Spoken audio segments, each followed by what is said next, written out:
Alright, we shall now move on to question 4. Now, I'm not going to repeat the entire procedure as before. We've done that already in the previous 3 questions. So, for this question, the thing that is more interesting is how we are going to find out what the differential equation is. How do you get it? Because that's the key thing to solving this question. Here's the procedure. First and foremost, we need to ask what are the variables in question. Okay, we have time. Time is the key variable. The thing that we are trying to understand is the amount of salt in the tank, the salt content in the tank. That is in terms of kg. That's the unit for the salt. It is expressed as a function of time. So St is a function of time. Let's write it down. So a function of time, t. This is our initial value. At t equals to 0, we have that the amount of salt in the tank is going to be 0 because we start out without any salt at all. There's no salt at the start, so that's why this makes sense. S of 0 equals to 0. We need to find the differential equation, and it should be a first order differential equation. It should involve therefore ds dt. That is what we are looking for. The units here should match up. Time is in minutes. Salt content S is in kg. So this thing should be in kg per minute. How do we go about getting hold of a formula for ds dt? Well, we'll look at the information and we shall draw the necessary inferences. The information tells us the following. First, we start with 1000 liters of pure water without any salt. That's the first thing we know. Salt is being introduced into the container by 2 ways. The first way is by using salt water, which enters the tank at this rate, 0.05 kg per liter. It enters the tank at a rate of 5 liters per minute. That is what the question tells us. In other words, because we are interested in ds dt, which is in kg per minute, the rate at which salt water, or rather we should say the rate at which salt enters the tank, based on this first method of introducing it, is given by 0.05 kg per liter times, well, this other rate, 5 liters per minute. And you see that the units would cancel. This is in kg per liter, and this is in liters per minute. So what you should get when you multiply these two together would be something in terms of kg per minute, and this would be 0.25.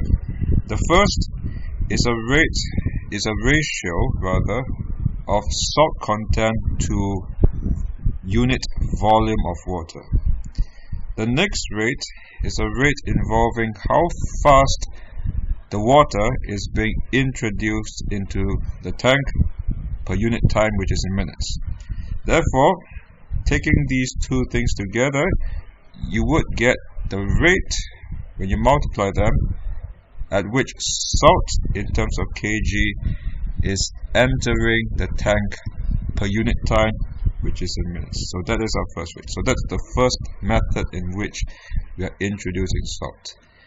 The next method in which we get salt into the tank is by adding it in at 0.04 kg per liter. So that is the ratio of salt to unit volume.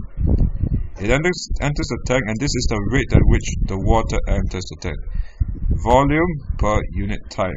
So again, as in part 2, you multiply these two numbers together, 0.04 and 10 together, you will get the corresponding rate 0.4 in terms of kg per minute, which tells you how fast salt is entering the container per unit time with respect to this second method.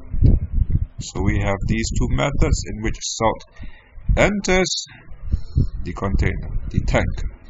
Method 1 and method 2.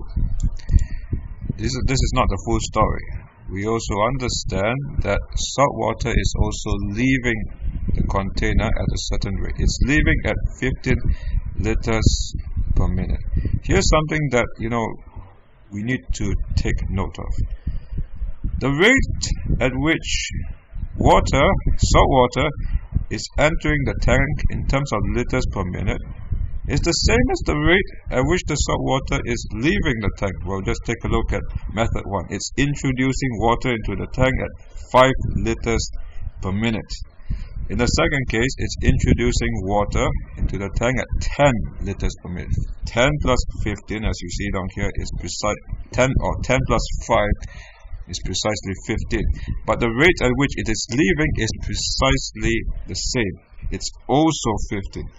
Therefore, it tells us that the volume of water in the tank at any point in time is going to stay the same. How much is it? It's going to stay at the same amount as we had at the very start. The salt content may be changing, but the volume of water is staying the same. It's staying fixed at 1000 liters throughout.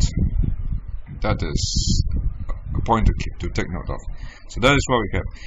Therefore, at any point in time, we ask ourselves, what is the ratio of salt in kg to volume of water in the tank?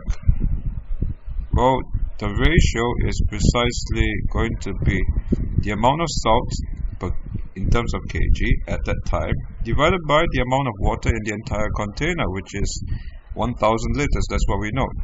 Throughout time, based on these 2 points, 2, 3 and 4, it's going to stay fixed forever at 1000 liters.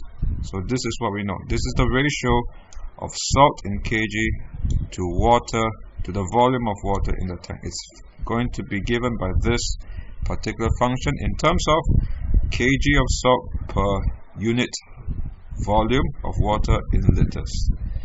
That means the rate at which the salt leaves the tank is going to be given by this formula here. It's leaving the tank at 15 liters per minute. Therefore, in terms of salt leaving per unit time, kg per minute, that's what we are concerned with. dSdt is in kg per minute.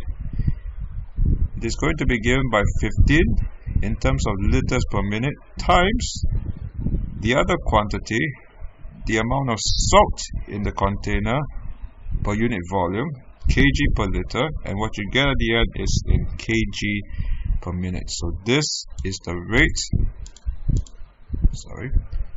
this is the rate at which salt leaves the tank in terms of kg, right? So let me write here, in kg. This is what we get. And finally, you see how we can get the formula for dSdt. We want to get an expression for dSdt in terms of st. Just combine all the rates together. The rate at which the amount of salt, the rate at which salt changes, the rate at which the salt content changes with respect to time is going to be simply, first, the rate at which it enters the tank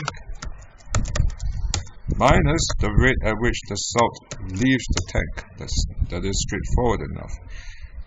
When you just take the difference of these two rates, what you get is, at that point in time, the rate at which